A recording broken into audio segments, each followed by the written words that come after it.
Hello everyone, welcome to Odia ସାହିତ୍ୟ review YouTube channel students. ଆଜି ଆଲୋଚନା କରିବା ସରପ୍ରାଇଜ୍ ଟେଷ୍ଟ 13ର କିଛି ମଲ୍ଟିପୁଲ୍ ଚଏସ୍ ଏବଂ ସର୍ଟ ଟାଇପ୍ କ୍ୱେଶ୍ଚିନ୍ ଆନ୍ସର୍। ପ୍ରଥମ ପ୍ରଶ୍ନ, ଲକ୍ଷ୍ମୀକାନ୍ତ ମହାପାତ୍ରଙ୍କର ଚର୍ଚ୍ଚିତ ଗଳ୍ପର ନାମ କ'ଣ?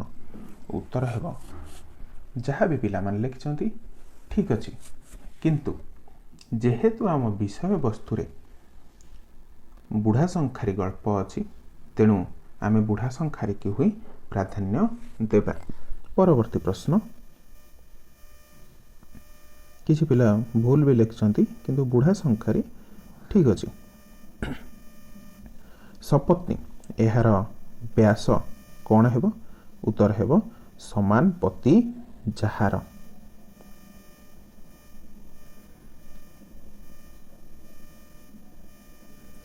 ତତ୍ତ୍ୱ ଲେଖ ରୂପେ ଗଣା ବ୍ୟବହାର ବିଧି ବିଚାରାଧୀନ ଏହା କେଉଁଠାରେ କୁହାଯାଇଛି? ଏହା ହାତୀଗୁମ୍ଫା ଶିଳାଲେଖରେ କୁହାଯାଇଛି। ହୁଏନ୍ସା କେବେ ଓଡ଼ିଶା ଆସିଥିଲେ? ଉତ୍ତର ହେବ ସପ୍ତମ ଶତାବ୍ଦୀ। ଦାରି ଶବ୍ଦ କେଉଁଠାରୁ ଆସିଛି? ଉତ୍ତର ହେବ ଓଡ଼ିଆ। ହେମପୁଷ୍ପ କାହାର ପୁସ୍ତକ? ଉତ୍ତର ହେବ ମାୟାଧର ମାନସିଂ। ବର୍ତ୍ତମାନ ଓଡ଼ିଆ ସାହିତ୍ୟ ଏକାଡେମୀର ସଭାପତି କିଏ ଅଛନ୍ତି? ଉତ୍ତର ହେବ ହରିହର ମିଶ୍ର। ବିବିଧ ପ୍ରବନ୍ଧ ଏହା କାହାର ପ୍ରବନ୍ଧ ସଂକଳନ? ଉତ୍ତର ହେବ ବିଶ୍ୱନାଥଙ୍କର। ଭୀମ ଭୋଇ କେଉଁ ଶତାବ୍ଦୀର କବି ଥିଲେ? ଉତ୍ତର ହେବ ଊନବିଂଶ ଶତାବ୍ଦୀ। ସତ୍ୟାମ୍ବ ଗଳ୍ପ କେଉଁଠାରୁ ଆସିଛି? ଉତ୍ତର ହେବ ସାରଳା ମହାଭାରତରୁ। କେବଳ ମହାଭାରତ ନୁହେଁ, ସାରଳା ମହାଭାରତ। ପୂର୍ବାଞ୍ଚଳର ଆଧୁନିକ ଭାଷା ମଧ୍ୟରୁ ଓଡ଼ିଆ ଭାଷାକୁ ଜ୍ୟେଷ୍ଠ ଭଗିନୀ ବୋଲି କିଏ କହିଛନ୍ତି? ଉତ୍ତର ହେବ ସୁନୀତି ଚନ୍ଦ କୁମାର ଚାଟାର୍ଜୀ। ପ୍ରାକୃତ ସର୍ବସ୍ୱ ଗ୍ରନ୍ଥର ରଚୟିତା କିଏ? ଉତ୍ତର ହେବ ମାର୍କଣ୍ଡେୟ। ମୁଣ୍ଡା ଭାଷା କେଉଁ ଭାଷା ପରିବାର ଅନ୍ତର୍ଗତ? ଉତ୍ତର ହେବ ଅଷ୍ଟ୍ରିକ୍। ଧ୍ୱନି ବିଜ୍ଞାନ ପୁସ୍ତକର ରଚୟିତା କିଏ? ଉତ୍ତର ହେବ Golak Bihari Dhal. Outline from Indian philosophy ଏହାର କାହା ରଚନା? ଉତ୍ତର ହେବ ଜନ୍ ବିନ୍ସ।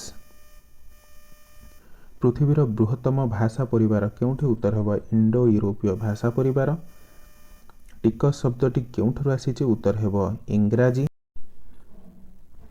ତତଲା ବାଲିକି ଯାଉଛି, ଫୁକୁରୁ ଫୁକୁରୁ ଡେଉଁଛି, କାହାକୁ ଲକ୍ଷ୍ୟ କରି ଏହା କୁହାଯାଇଛି? ଉତ୍ତର ହେବ ଏଓ ବି ଠିକ୍, ଲିଆ ବା ତାକୁ ଖଇ କୁହାଯାଏ। କର୍ମା ପୂଜା କେଉଁ ଅଞ୍ଚଳର? ଉତ୍ତର ହେବ ପଶ୍ଚିମାଞ୍ଚଳର। ପ୍ରହ୍ଲାଦ ନାଟକ କେଉଁ ଜିଲ୍ଲାର? ଉତ୍ତର ହେବ ଗଞ୍ଜାମ।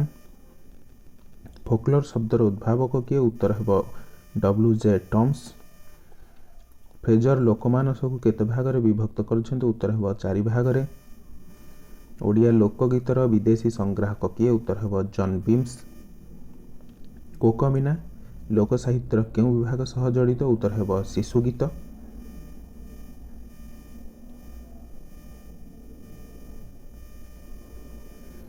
ବାଲି ତୃତୀୟା କେଉଁ ମାସରେ ପାଳନ ହୋଇଥାଏ? ଉତ୍ତର ହେବ ଭାଦ୍ରବ ମାସରେ। ବିକୃତ ଲୋକ ସଂସ୍କୃତି କେଉଁ ଶବ୍ଦର ପ୍ରତିନିଧିତ୍ୱ କରେ? ଉତ୍ତର ହେବ ଫୋକ୍ଲୋର। ଫୋକ୍ଲୋର ହେବନି, ଫେକ୍ଲୋର। କାହାଣୀକୁ କ୍ଷୁଦ୍ରତମ ଅଂଶରେ ବିଭକ୍ତ କରିବାର ସୂତ୍ରକୁ କ'ଣ କୁହାଯାଏ? ଉତ୍ତର ହେବ ଅଣୁସୂତ୍ର। ପାକ୍ ସମ୍ ଜୋନ୍ ଜାଙ୍ଗର ଲେଖକ କିଏ? ଉତ୍ତର ହେବ ତାରାନାଥ।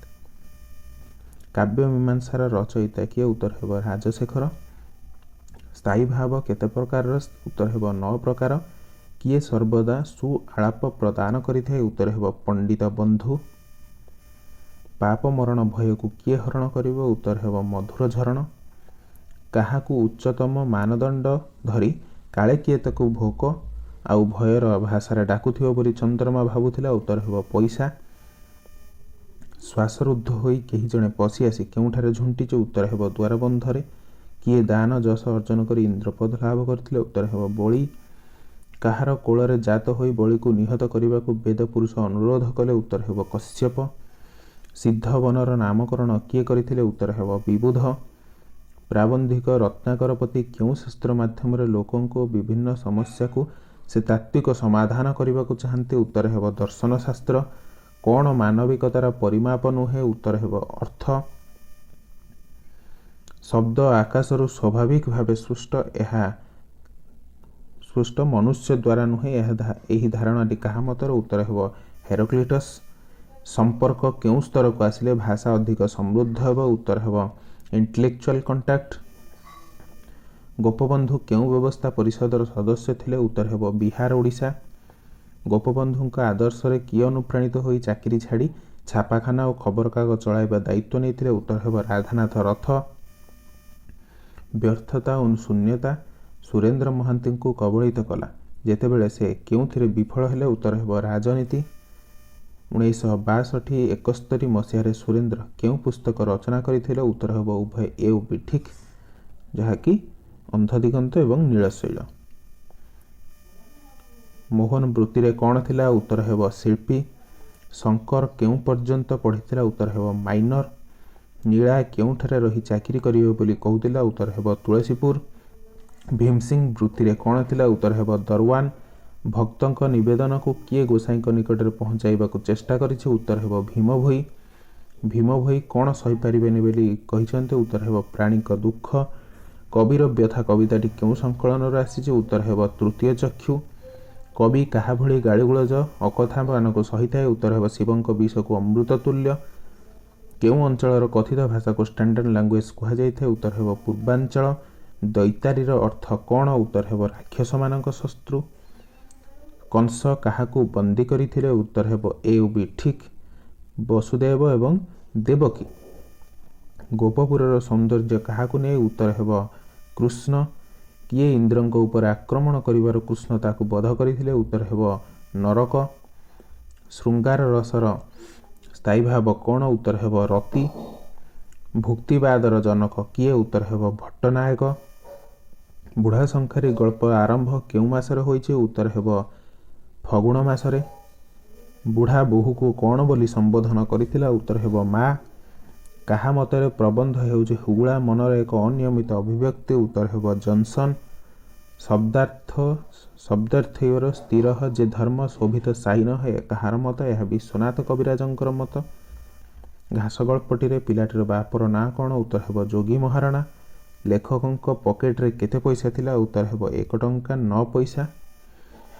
ଜଟିଆ ବଟିଆ କାହାର ପୁଅ? ଉତ୍ତର ହେବ ଜଟି ସ୍ୱଇଁ ବେହେରାଣିଆ। ନୀଳୁ ବୁଢ଼ା କେତେ ଦିନରେ ମୃତ୍ୟୁବରଣ କରିବେ ବୋଲି କହିଲା? ଉତ୍ତର ହେବ 10 ଦିନ।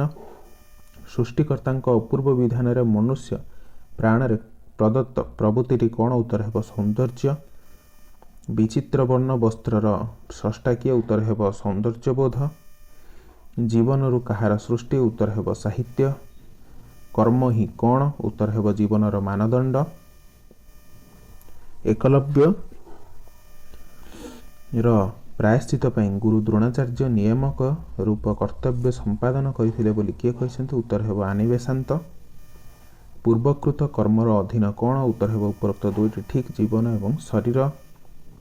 ରାଧାନାଥଙ୍କ ଦରବାର କାବ୍ୟରେ କେଉଁଠି ରହିଅଛି? ଉତ୍ତର ହେବ ଜୀବନ ତୃଷ୍ଣା।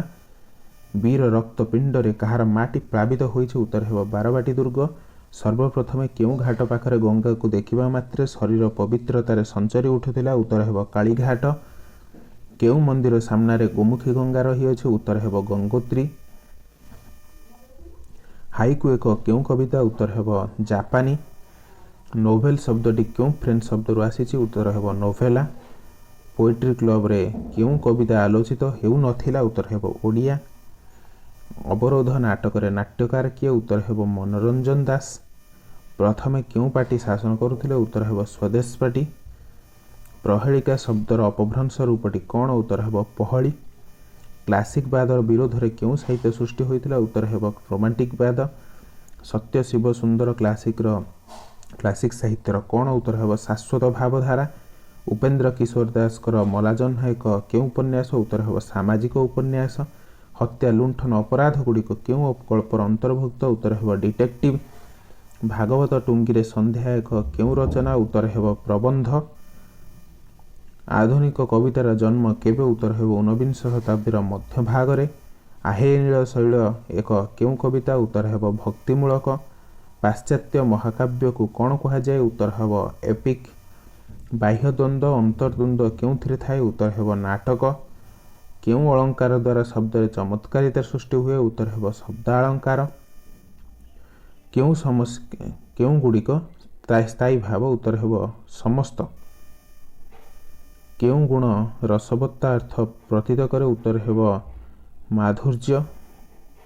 दीर्घ समास युक्त आडंबरपूर्ण जदि रचनाटी होइथाय तेबे केउं गुण प्रकाश पाइथाय उत्तर हेब ओज। केउंथिरे मुक्त छंदर प्रयोग परिकल्पनारू चित्रकल्पर सृष्टि होइछि उत्तर हेब आधुनिक कविता। जदि मूल शब्द विशेष्य हला तेबे तद्धित शब्द कौन हेब उत्तर हेब विशेषण। धातुरे प्रत्यय लगी शब्द गठित हेला बेले केतेक स्थल किछि परिवर्तन घटे। एही परिवर्तन साधारणतः केते प्रकार उत्तर हेब 5 प्रकार। नागानाच ओडिशार केउं स्थान रे देखा जाइथाय उत्तर हेब पुरी।